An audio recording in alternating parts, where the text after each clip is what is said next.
Now to our friend Major Garrett's news-making interview with Robert F. Kennedy Jr., the independent presidential candidate. We'll tell you about the polling first. It estimates that Kennedy is at around 6% of the national vote, which is well enough to make a difference in battleground states if, and that's the key part here, he gets on the ballots in those states. Kennedy is an environmental lawyer, of course. He's also the son of the late Senator Robert F. Kennedy, and his campaign slogan is this: people before politics, country before party. But his words, what he says out there on the campaign trail, many people file it in the category of divisive nonsense. He spent years spreading false claims about vaccines, COVID, even the September 11th attacks. He sat down, as I mentioned, with Major Garrett. Why do you want to be president?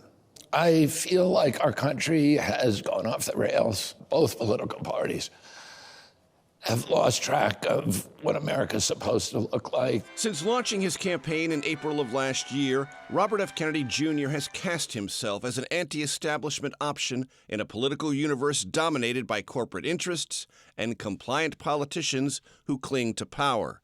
This includes, he told us, President Biden. I've known Joe Biden for 40 years, and I commend him and respect him for the 50 years that he gave in service to our country. But I think he tarred that reputation and that career over the past year by refusing to let go of power. So I think part of our traditions is that our leaders relinquish power, and that they do that graciously. And no, I don't think that President Trump did that graciously, and I don't think President Biden did either. As for Trump, Kennedy's relationship with the former president grabbed headlines when they met at the GOP convention in Milwaukee. The Washington Post reported he spoke with Trump about leaving the race and endorsing the Republican ticket.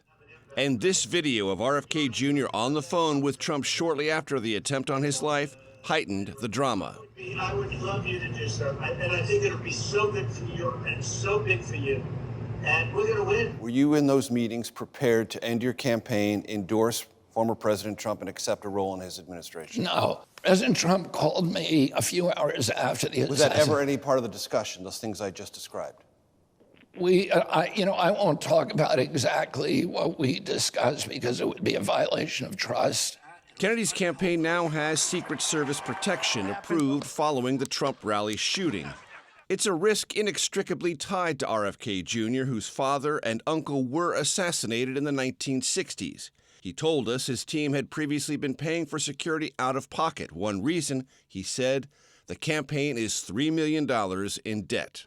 I'm the first candidate since my father died that has requested Secret Service protection and to whom it's been denied. So, of course, we're struggling for money, but we're getting the money and our campaign is viable. From whom do you believe you will draw more votes, Kamala Harris or Donald Trump? Well, I hope to draw votes from both of them. Right now, I draw many more votes from President Trump than from the Democrats. Is he happy with that? Is President Trump happy? He isn't happy. And in fact, the RNC, I told him that when I saw him. And he was like, yeah, we got to do something about that. Critics have accused Kennedy of peddling conspiracy theories with comments like these. I see somebody on a hiking trail carrying a little baby, and I say to him, better not get him vaccinated. But he told us this about his reputation as an anti-vaxxer. I've never been anti-vaccine. I've said that for 20 years. That's a pejorative that is applied to me in order to silence the legitimate questions I have about vaccine safety and efficacy. And this about his views on 9/11. Do I have doubts about 9/11? It's not something I've looked into. So I wouldn't take a position on it until I've studied it. I don't accept government orthodoxies. I just don't. Well, he's got some time since 9/11 to look into it. Major Garrett joins us now. He's looked into a lot of the Kennedy background and what he said recently. Good morning to you, Major. You also asked Kennedy about an apology text that he recently sent to a woman who had accused him of sexual assault. What did he say in this apology text?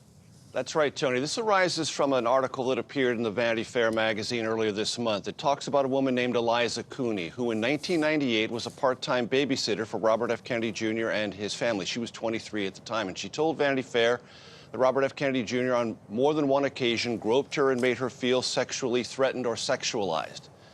Robert F. Kennedy Jr. told me he has no memory of this at all, said it doesn't sound like his character, but acknowledged having sent Eliza Cooney a text after the Vanity Fair piece appeared apologizing.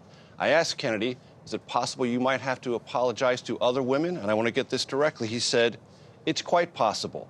I'm 70 years old. I had a very rambunctious life, unquote. Okay, we're going to back up out of that detail and get into the general crush of political news in the last 2 weeks. And I'm curious, how has that news affected Kennedy's campaign? It feels very much as if it has passed the Kennedy campaign by. Republicans are unified and moving forward. Democrats quite clearly are unified and enthused in ways they simply weren't before President Biden stepped aside.